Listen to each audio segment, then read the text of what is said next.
Hindi lang isa o dalawa kundi 5 beses naglandfall sa Pilipinas ang bagyong Opong. Sa Bicol Region, 4 na ang iniwan nitong patay.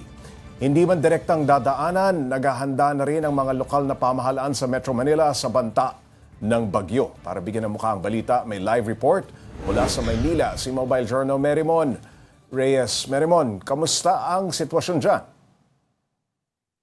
Pops J, matapos ng ilang araw natin pagbabantay sa pagdinig ng Senado tungkol sa maanumalyang flood control projects, itong epekto naman ng bagyong Opong ang binabantayan natin ngayon. At dito sa Maynila, may mga nakausap tayo nag-aalala sa posibleng pagbaha dahil sa masamang panahon.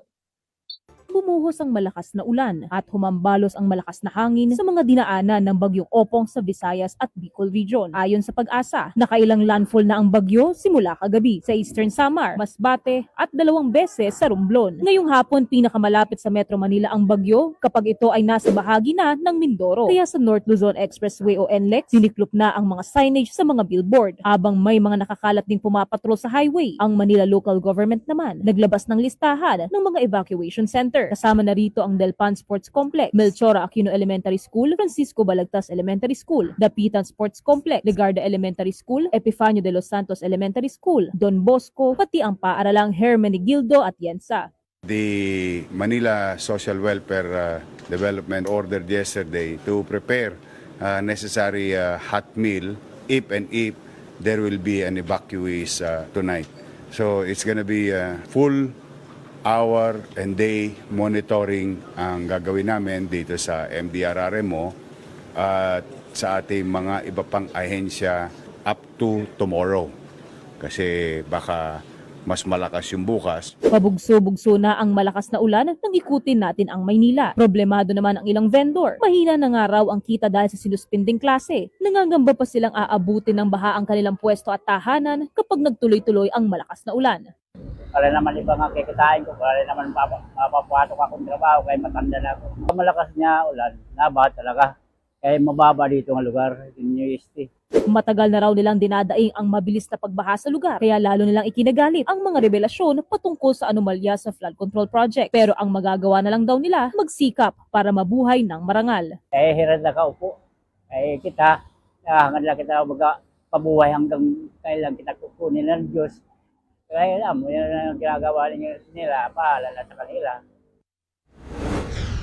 Pops J, kaninang 11:30 a.m. naglandfall sa Mansalay Oriental, Mindoro ang bagyo. Patuloy namang nakaantabay ang mga otoridad dito sa Maynila, lalo pa kung kakailanganin ng paglilikas ng mga residente lalo sa ilang bahagi malapit sa ilog, pati na rin sa Paseco. Pops J.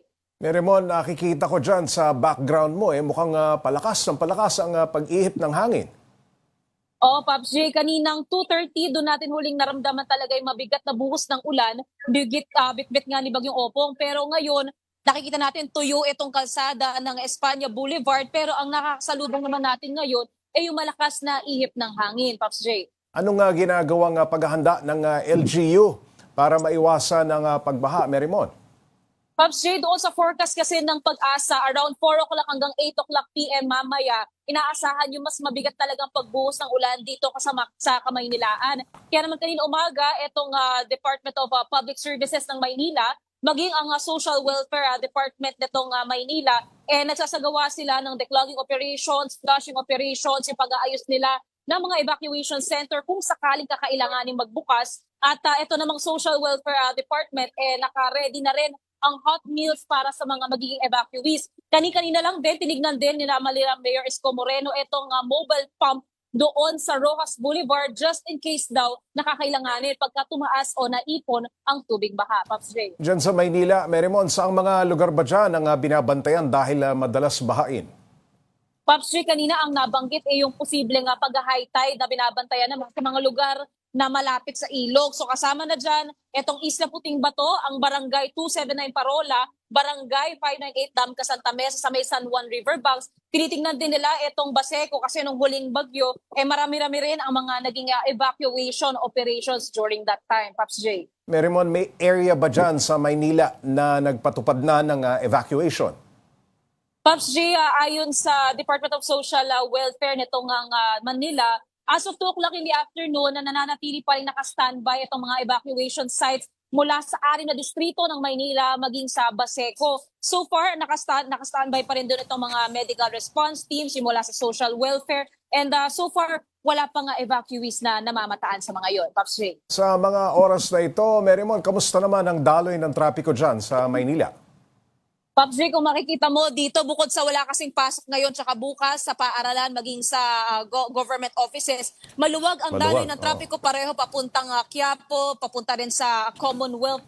And so far, wala namang abisong ibinababa ang MRT, ang LRT dahil so far, nadadaanan pa naman lahat ng major thoroughfares dito sa Maynila. Hindi pa naman naapektuhan ng ating mga commuter at motorista. Pops Ray. Marymon, hanggang kailan naka-alerto ang LGU sa banta ng bagyo?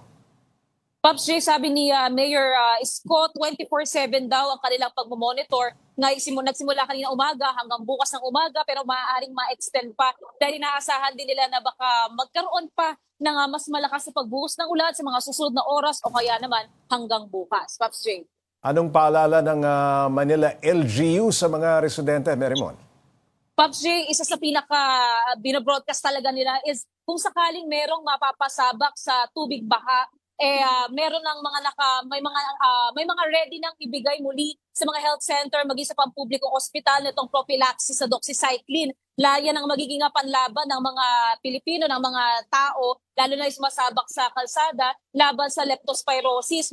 Bukod naman dyan, pinapaalala rin nila na kung sakaling magkakaroon na talaga sila ng pangangailangan na mag-evacuate, wag na raw mag-atubili na lumikas. Pops Ray. Maraming salamat at mag-iingat ka dyan, Mobile Journal, Marymon Reyes.